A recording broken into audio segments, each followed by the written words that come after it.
Olá, queridos futuros juristas, como vocês estão? Para quem não me conhece, meu nome é Laura Moreira e este é o Pleno Direito.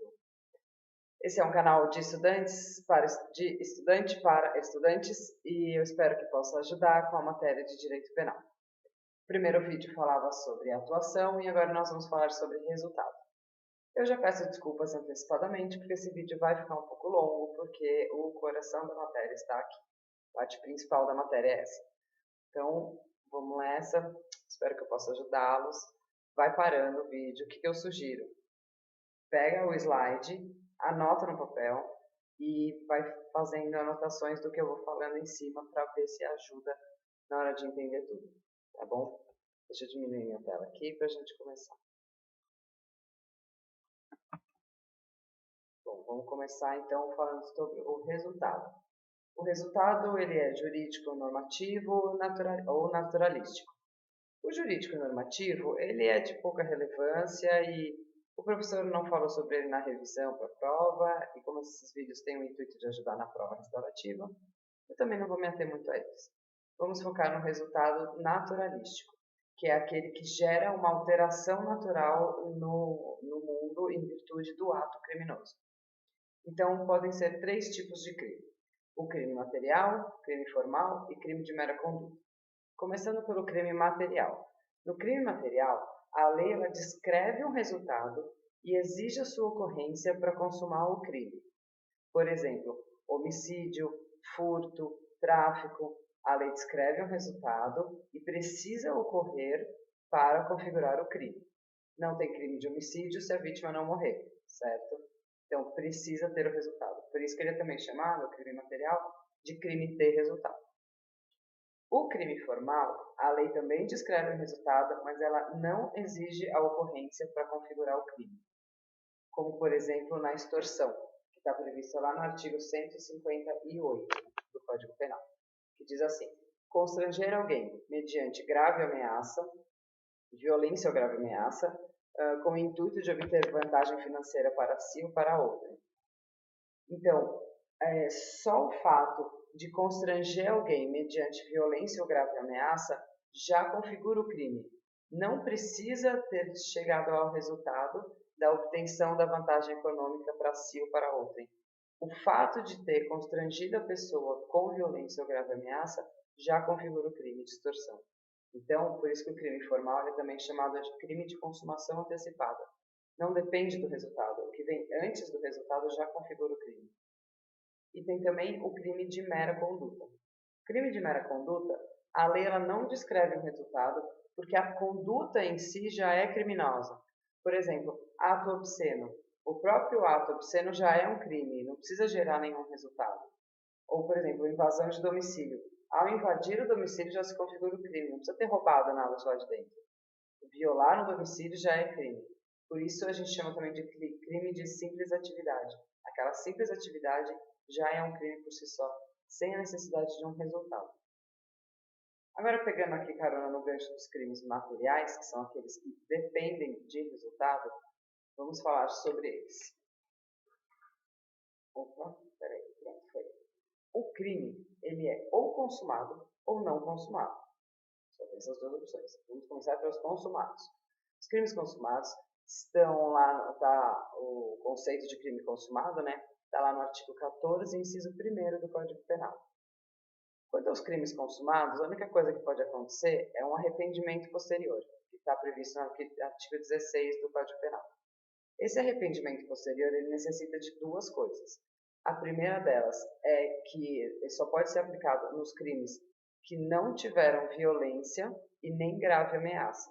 Então, por exemplo, cabe no furto, mas não cabe no roubo.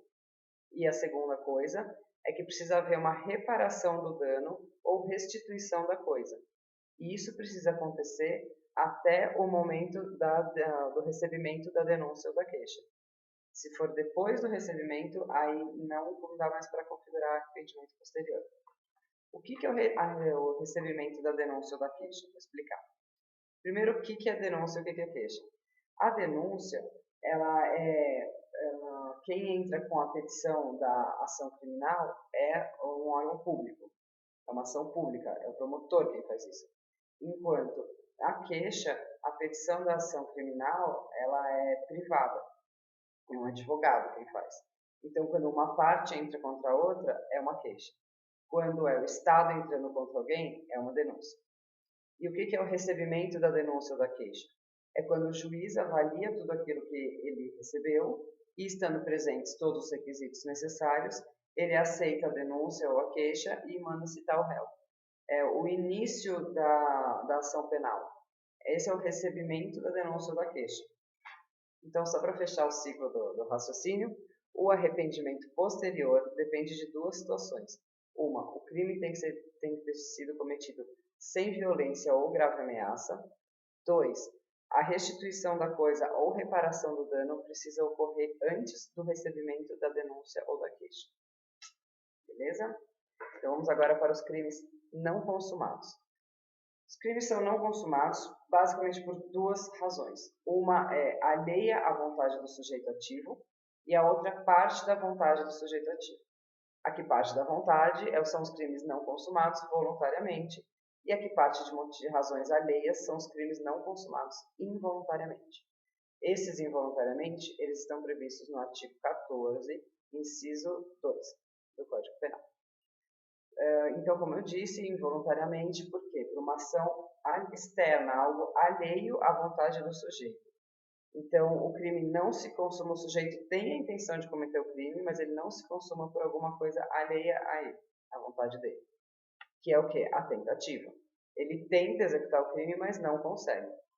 Essa tentativa ela pode ser uma tentativa perfeita, quando o sujeito ativo ele esgota o potencial ofensivo dele e mesmo assim não consegue chegar no resultado.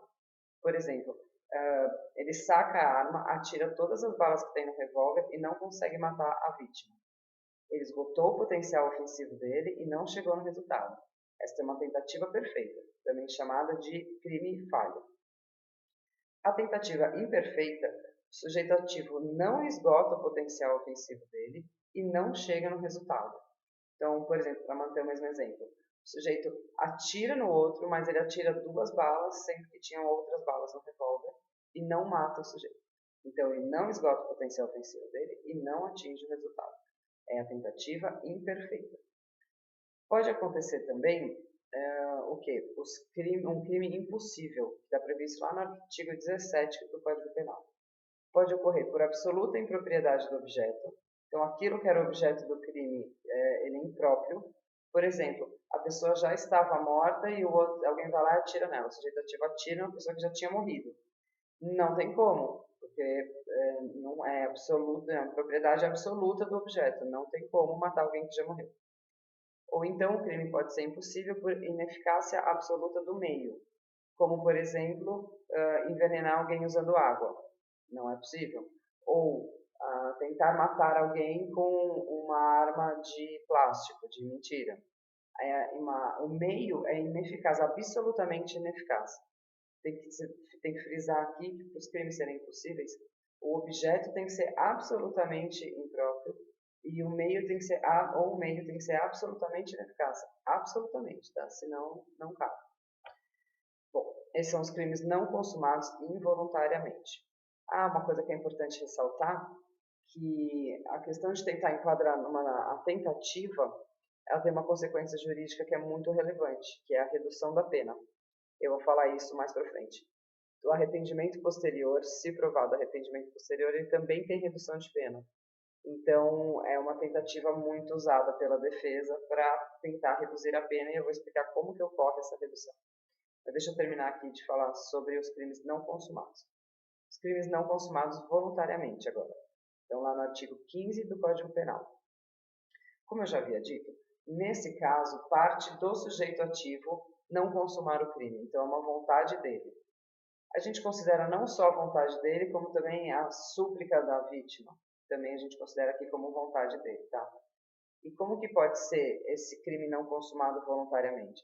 Pode ser por um arrependimento eficaz, onde o sujeito ativo ele esgota o potencial ofensivo dele e depois ele adota uma nova postura e essa nova postura evita o resultado. Dando um exemplo prático, aquele mesmo que já tinha usado antes, o sujeito atira no outro esgota o potencial ofensivo dele, usa todas as balas do revólver, atira no outro, e aí ele se arrepende, chama o serviço de emergência, socorre a vítima e a vítima sobrevive. Então, ele tomou uma nova atitude, que foi chamar a ambulância, e com isso ele evitou o resultado. Isso é um arrependimento eficaz. E vale ressaltar que se eventualmente essa pessoa foi para o hospital e morreu em decorrência do tiro que ele havia dado, aí não tem arrependimento eficaz. O arrependimento ser eficaz tem que evitar o resultado. E a outra opção é a desistência voluntária, quando por alguma razão o sujeito não esgota o potencial ofensivo dele, por alguma razão ele desiste. E aí, assim, não chega ao resultado, ele desiste de prosseguir. No arrependimento eficaz, ele conclui o que ele queria fazer, ele esgota o potencial ofensivo dele e ele toma uma nova atitude para evitar o resultado. Na desistência voluntária, ele não esgota o potencial ofensivo dele e desiste de prosseguir. Certo? Deu para entender? Vamos falar então sobre a fixação da pena por tentativa. Está lá no artigo 14, parágrafo único do Código Penal. Diz assim: salvo a disposição em contrário, pune-se a tentativa com a pena correspondente ao crime consumado, diminuída de 1 a 2/3. Então, por exemplo, nos casos que eu estava dando, o sujeito atira no outro. Se ele não consegue chegar no resultado do crime não consumado por tentativa, seja ela perfeita ou imperfeita, ele vai responder pelo crime, só que vai ter uma redução da pena. Como funciona essa redução da pena? A lei prevê diminuição de 1 a 2/3. Então, é assim, essa linha do tempo é o período iter criminis, ou caminho do crime. Começa no início da execução e termina lá na consumação do crime. Quando ele inicia a execução do crime e vai correndo esse caminho do crime até a consumação de fato. Se a tentativa ocorrer próximo do início da execução, a redução da pena é de 2/3. Quanto mais perto da consumação ocorrer a tentativa, menor vai ser a redução da pena. Então, quanto mais perto da consumação, menor a redução da pena, certo? E se estiverem no meio, a redução da pena é de metade. É assim que acontece, porque é o juiz quem fixa essa pena. Então, ele leva em consideração isso. Quanto mais perto do início da execução, maior a redução da pena. Quanto mais perto da consumação, menor a redução da pena. Certo? Espero que vocês tenham entendido. E tem mais um vídeo dessa série e aí a gente acaba, certo? Muito obrigada por terem assistido. Quem não se inscreveu, se inscreva no canal. Curtam esse vídeo, dá uma força aí, tá bom? Um abraço para vocês e a gente se vê no próximo vídeo.